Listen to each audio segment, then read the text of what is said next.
first down. They hand off to Marlon Mack. Huge hole, 50-yard line. He's at the 40, still going near sideline. He's at the 10. He's at the 5, and he will score. Touchdown, Marlon Mack. Touchdown, I-N-D-Y.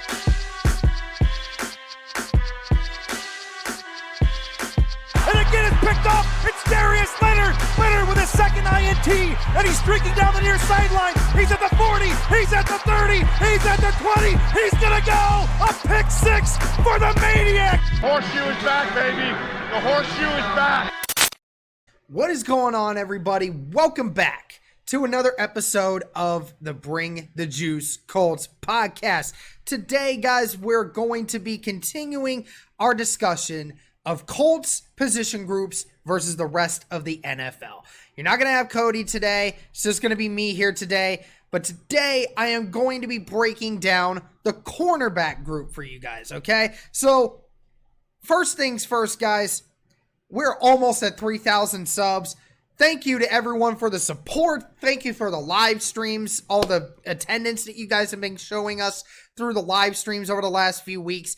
Thank you to everyone that has been there for us, and we're hoping to continue to give back. Make sure you guys get entered in the giveaway and everything else going on. There's going to be a lot more, okay? We are just getting started, and the season hadn't even been here yet. So we are excited, guys. But today, let's get into the cornerback group, okay? So, couple new faces in the cornerback group this year. Obviously, Marvell Tell deciding to opt out during the opt-out period before training camp started. So he will no longer be here this year.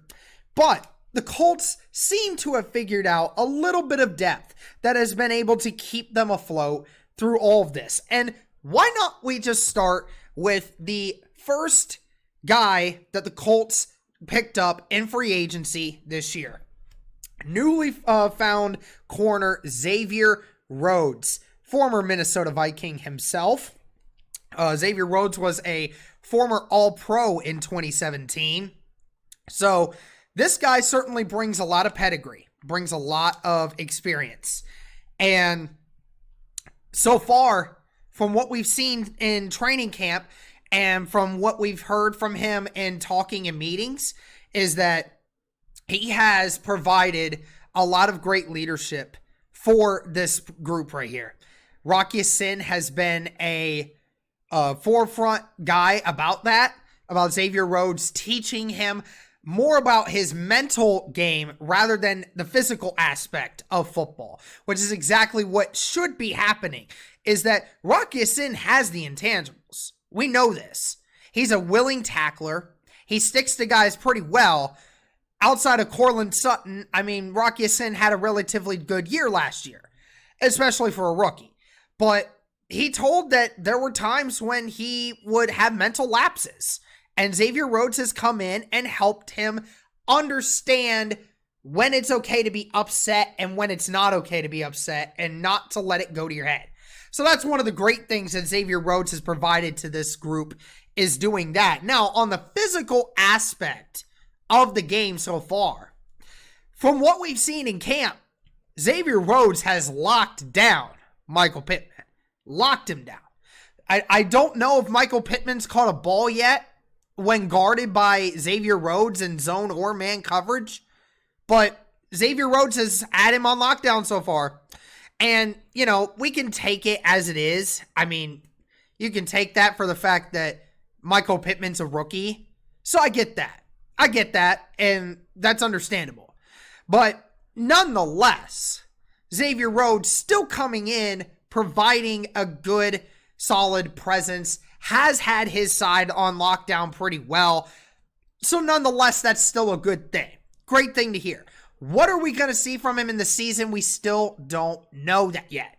But if anything we've seen from training camp, he has looked good. So maybe he hasn't lost as much of a step as some people would have imagined. He looks healthy. And he looks ready to go. That's ultimately what we're talking about here. Okay, so on from Xavier Rhodes, let's talk to the other guy, about the other guy that I just mentioned, and that's Rock Ya-Sin. So in the second half of last season, Rock Ya-Sin was one of the best corners in all of the National Football League when it came to pass coverage in the second half of the year. Okay, the last 6 weeks of the season, Rock Ya-Sin was on a whole nother level. He actually got really, really good. And that's not just amongst rookies, that's amongst some of the best of corners. So, what can we expect from Rock Ya-Sin in year 2?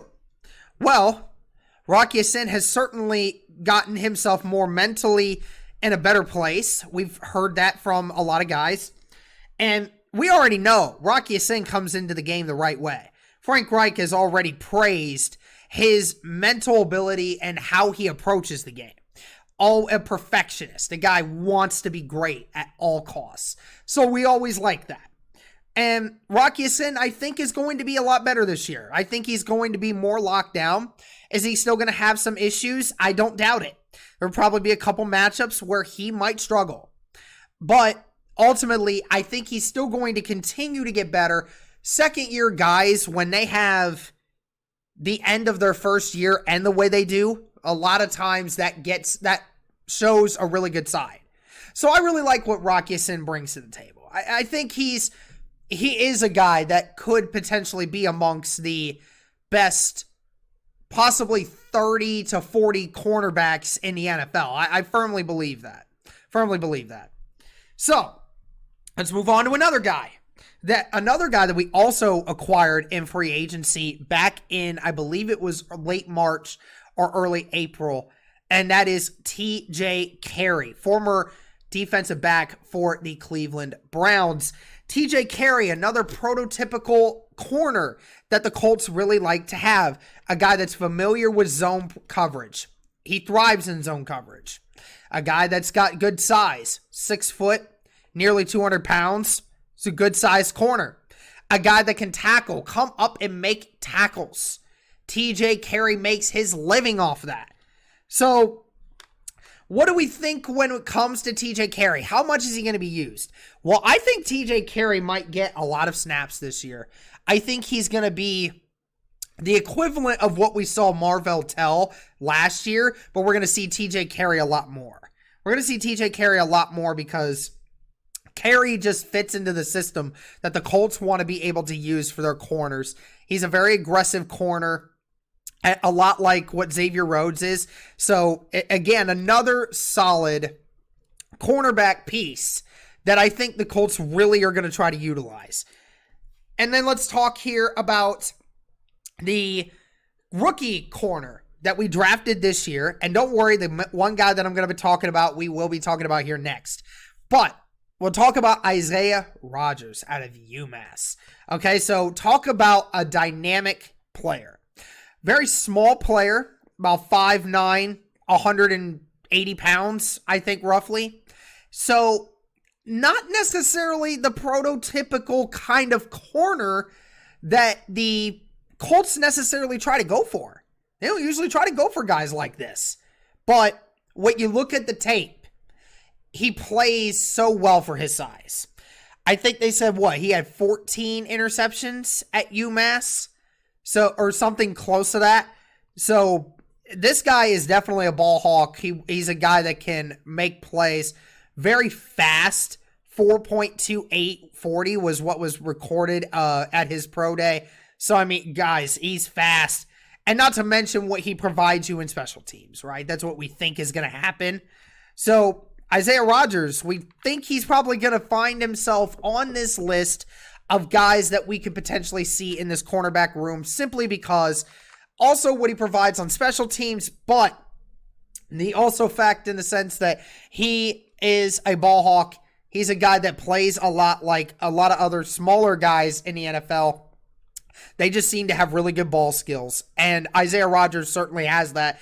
His agility and his speed make him such a prolific player in that regard. Now let's talk about the one guy we haven't talked about yet. And this is the best corner on the roster. And that is Kenny Moore.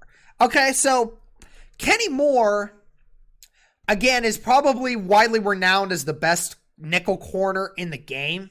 A lot of people will tell you, I can't remember off the Chargers, but we also have Chris Harris Jr., even though I don't think necessarily he is anymore. I know a lot of people sometimes forget Kenny Moore's the nickel corner for the Indianapolis Colts, but he is the best at what he does. Look at the difference in the secondary when Kenny Moore is not on the field.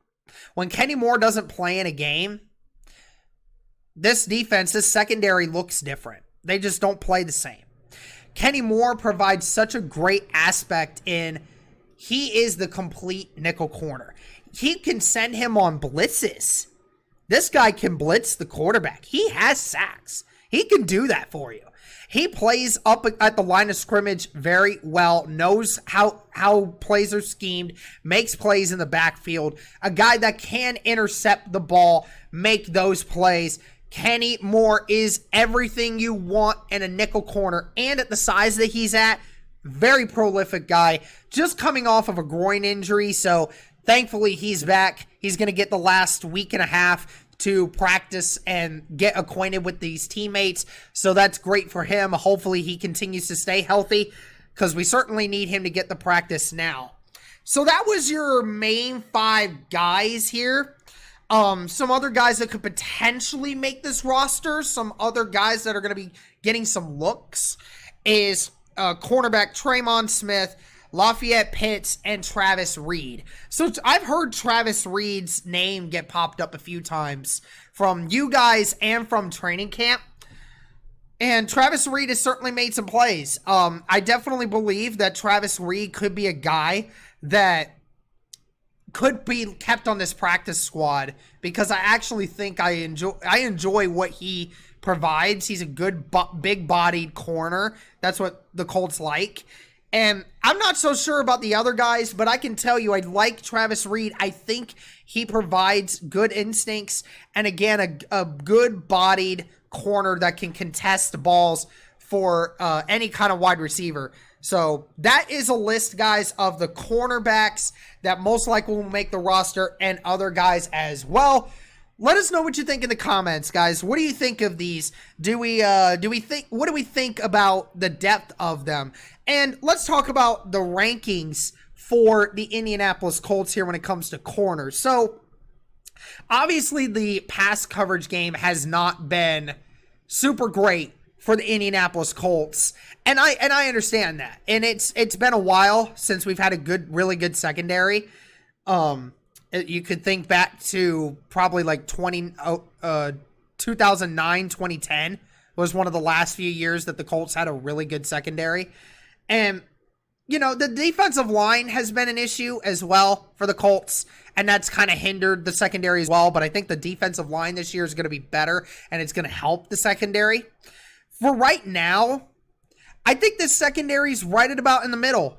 Right about in the middle. Anywhere from like 13 to like 18. It really ranges. It does depend. I think low ground, the floor for this squad is about 18. And I think the ceiling for this team is number 12 at the moment. Because, again, we don't know much about how Xavier Rhodes is going to perform, right? We don't quite know yet. We think he can play, but we just don't know how much we're going to get of that 2017 Xavier Rhodes that we remember. How much does TJ Carey get used? I don't know. How does he perform? I don't know. And we're banking on Rocky Sin improving. And we think he can, but it's ultimately a matter of what do you expect? And Kenny Moore obviously is elite. He's one of the best at what he does. So you have one solidified piece at your nickel corner. But outside of that, you still have a lot of unprovenness and just some uncertainty in a few areas. So I would say that we're around average. Probably anywhere, my guess would probably be anywhere from around 14 to 16.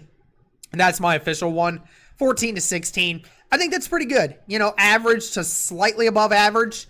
And we can see how that changes. I don't know how it's going to look, but I think that this group is going to increase in productivity after this year for the corner specifically.